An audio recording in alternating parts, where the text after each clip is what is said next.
I learned a little something from Zack Greinke. He throws his like an ephus, and he's just telling me try to throw it as slow as you can. Um, I just asked him, I was like, well, like a hitter's going to see that your mechanics are different. He's like, it's going to be going it's going to look so different that the hitter's going to just shut down most of the time, and that's what happened. What was it like pitching with Zack Greinke?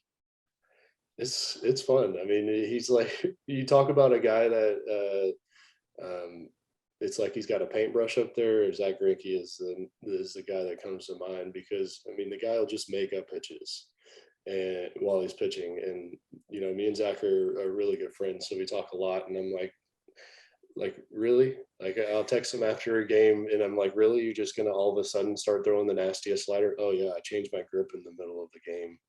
And I'm just like, come on, dude. I'm like, he just has it. And like guys like him are so frustrating, because it's like he just has that ability to just pick up a baseball and do whatever he wants with it. He's one of my favorite guys to watch for that reason, and because he's so quirky. Like you have him doing a whole, like he was taking notes out on the mound before most pitchers would do that. Most players would do that. He just looks like he's always thinking to me, and can be like quietly funny too. Yeah. Oh yeah. He's got he's dry. His humor is dry, but it's like, he's hilarious.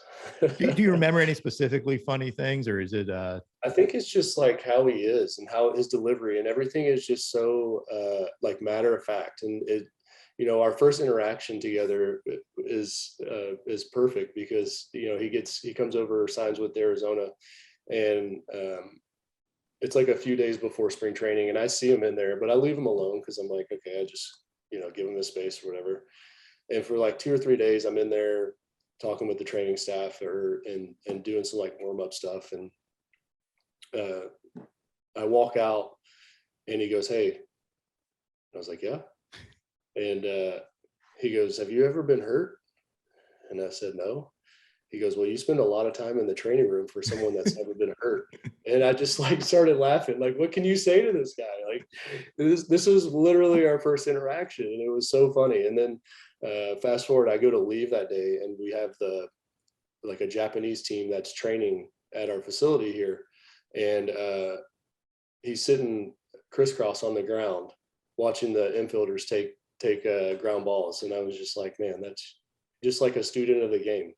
And it's like he's like taking time out of his day to watch these guys, because I mean he's a shortstop at heart. He'll tell you like he should have been drafted as a shortstop and a hitter. And so to see him out there watching these guys take ground balls, a team that he's probably never seen before, guys that he doesn't even know who they are, just like a student of the game. So he's kind of he's an interesting guy because he's got both sides to him.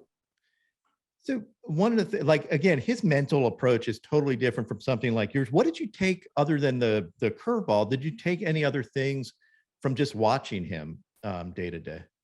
Yeah, I feel like he, for me, he was trying to get it as deep as he could into the game as possible with as little amount of pitches as possible. And so for me, being a strikeout guy, I always wanted to strike the guys out. And so, I kind of took that from him. It's like, okay, it's okay to get a ground ball to save 6 pitches. And so I think that's something this year that allowed me to get deeper into the games as well. It was like, when I had a chance to strike a guy out, I struck him out. But if I had a chance to get an early ground ball, early contact, I was seeking that as well. I read somewhere that Randy Johnson was a big influence in your pitching. Obviously, he pitched in Seattle too. And Arizona. Are you just like following him around the world? Is that your plan? Oh yeah, he was a big influence to me. Almost the minute I got over to Arizona, he took an interest in me, and that for me was huge. And to have a Hall of Fame pitcher take time out of his day to come down to Reno and in AAA and sit in the middle of your bullpen and talk to you for an hour and a half. It's like, dude, this guy actually cares about me and my career. And I think it was 2017, the year I was an all-star. I started out the year not great. I mean, people don't remember that, but I didn't start out very good. And he comes tearing into the clubhouse and shuts the music off, and sits down right next to me and just like gave me the biggest wake up call ever. He's like, dude, you're going to be out of here. He's like, you don't know when your last pitch is going to be. So you need to stop. You need to stop what you're doing. And and I was like, yeah, I know. And he's like, I don't want you to tell me that, I want you to do it.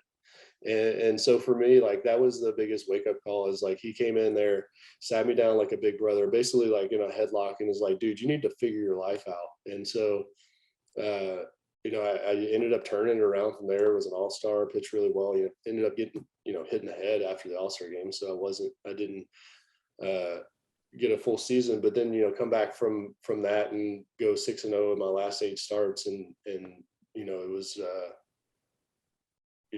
that was what I needed.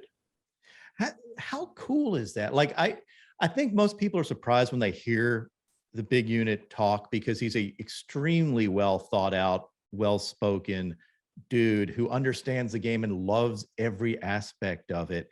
And for him to take a liking to your pitching, but also giving you kind of, the truth as he saw it. I mean, that's kind of really, really cool.